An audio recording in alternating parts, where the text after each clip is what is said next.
Dan itu yang saya lihat kalau saya baca itu Wycliffe dan Elson itu tentang perdebatan menemukan Indonesia itu. Jadi Indonesia ini kalau Bung Karno dia bilang menggali dari bawah, ini yang mesti dilihat. Penggalian itu dari mana ini semua berasal sehingga lahir 5 sila itu gitu, ketuhanan yang Maha Esa, kemanusiaan dan seterusnya itu.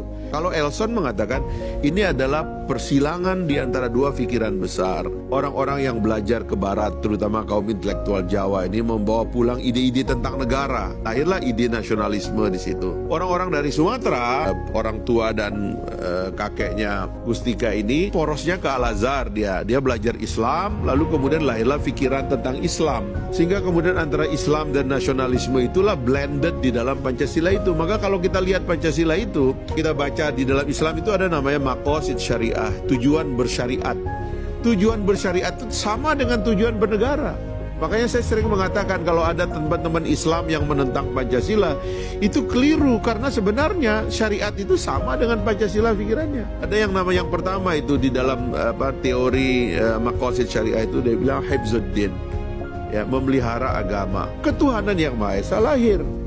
Hifzun nafs, memelihara manusia, memelihara jiwa, kemanusiaan lahir. Memelihara pikiran, permusyawaratan lahir. Jadi blending ini dalam Pancasila inilah yang menyatukan Nusantara. Karena klop betul memang ini adalah saripati daripada Republik kita. Itu yang dimaksud oleh Bung Karno, saya gali ini dari dalam tubuh bangsa Indonesia itu.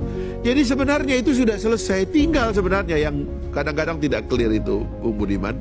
Dan ini teori dan teologi yang saya sering ungkap berkali-kali. Kapan orang itu berada di ruang negara? Kapan orang itu berada di ruang agamanya? Kapan orang itu berada di ruang publik? Kapan orang berada di ruang privat? Kalau Anda ingin negara itu melawan agama di ruang privat orang, mustahil itu akan gagal. Ya. Karena intensitas kita dengan agama itu sangat tinggi. Sementara intensitas kita bernegara itu nggak mungkin tinggi. Kita ini bangun pagi itu dengan doa, dengan agama, tidak dengan negara. Nanti mungkin jam 7 kita upacara anak-anak SD sekolah, baru menghafal Pancasila, hormat bendera.